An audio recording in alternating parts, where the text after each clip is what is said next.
It was a scorching afternoon in a small mountain village where life was simple, and every meal was earned through hard work.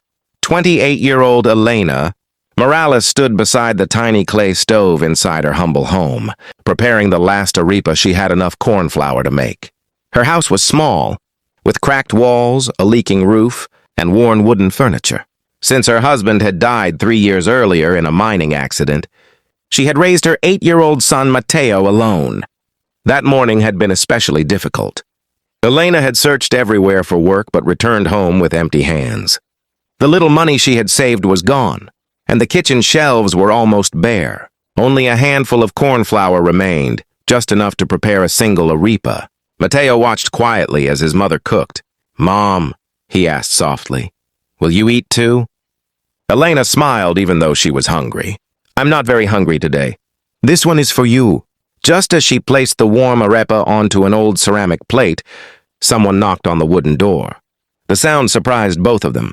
Visitors were rare in that isolated village. Elena opened the door and saw an elderly traveler standing outside. His clothes were dusty, his boots were worn, and his face showed signs of exhaustion after many days of walking. He carried a small backpack and leaned on a wooden walking stick. "I'm sorry to bother you," the stranger said politely. "I've been walking since sunrise. Could you spare a little food or water?" Elena glanced back at the table. There was only one arepa. It was the only meal they had. For a brief moment she hesitated. Then she looked at the tired man's face and remembered something her own mother had always told her. Kindness is never wasted. Without saying another word, she picked up the plate and placed it into the stranger's hands. "This is all we have," she admitted with a gentle smile. "Please enjoy it." The old man looked surprised. "You mean, this is your last meal?" Elena nodded. "Yes, and you're giving it to me?" "My son and I will find another way." Mateo quietly stood beside his mother. Although he was hungry, he smiled politely at the traveler. The elderly man looked at both of them with deep emotion. He slowly broke the arepa in half. "No," he said. "True generosity should always be shared." He gave half back to Mateo. The boy accepted it gratefully. The old traveler ate the remaining half slowly, thanked them sincerely, and prepared to leave. Before walking away, he looked at Elena one last time. "I hope life rewards your kindness." Elena smiled. "Safe travels." The stranger disappeared down the dusty road. That evening, Elena and Mateo shared the small remaining piece of arepa and drank warm herbal tea before going to sleep. The next morning, Elena woke before sunrise and walked to the local market hoping someone needed help carrying vegetables or cleaning stalls. Again, no work was available. She returned home disappointed. As she approached the house, she noticed an unfamiliar pickup truck parked outside. Two well-dressed people stood near the entrance, speaking with Mateo. The moment Elena arrived, they greeted her warmly. "Mrs. Morales?" "Yes. My name is Sofia Alvarez. I'm the regional manager of Alvarez Foods." Elena looked confused. "I think you have the wrong house." Sofia smiled. "No, we've been looking for you." She explained that the previous day's traveler was Don Ricardo Alvarez, the retired founder of one of the country's largest food companies.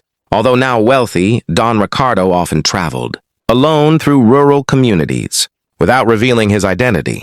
He believed that true character could only be discovered when people expected nothing in return. Yesterday, Elena had unknowingly passed that test. Sofia handed Elena an envelope. Inside was an official job offer. The company wanted Elena to manage a new community bakery they planned to open in the village. The salary was more than she had ever imagined earning. Elena could hardly believe it. "There must be some mistake." "There isn't," Sofia replied. "Mr. Alvarez personally requested that only someone with your compassion should lead this project." Tears filled Elena's eyes. "But I have no business experience." "You have honesty," Sofia answered. "We can teach business." That afternoon, construction began on the empty building beside the village square.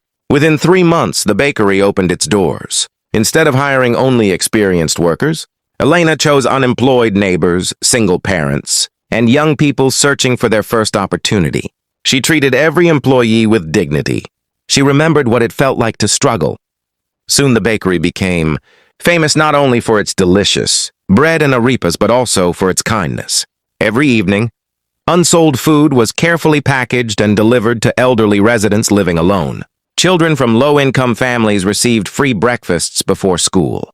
Nobody was turned away hungry. Months later, Don Ricardo returned to the village. This time, he arrived openly. The entire community gathered to welcome him.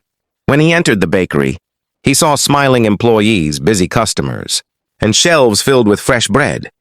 Elena greeted him with gratitude. "You changed our lives." Don Ricardo shook his head gently. "No, Elena, you changed them the moment you chose kindness over fear." He looked around proudly. "I only gave you an opportunity." Years passed. The bakery expanded into neighboring towns. More community bakeries opened, each following Elena's philosophy that success meant lifting others, not just making profits. She created scholarships for employees' children. She started free cooking classes for widows who needed new careers. Local farmers signed fair agreements to supply fresh ingredients, allowing dozens of struggling families to improve their lives. One afternoon, Mateo, now 18 years old, stood beside his mother watching customers laugh together inside the bakery. "Mom," he said, "do you remember that last arepa?" Elena smiled warmly. "I'll never forget it. I thought we had lost everything that day." She gently placed a hand on his shoulder. "We almost did.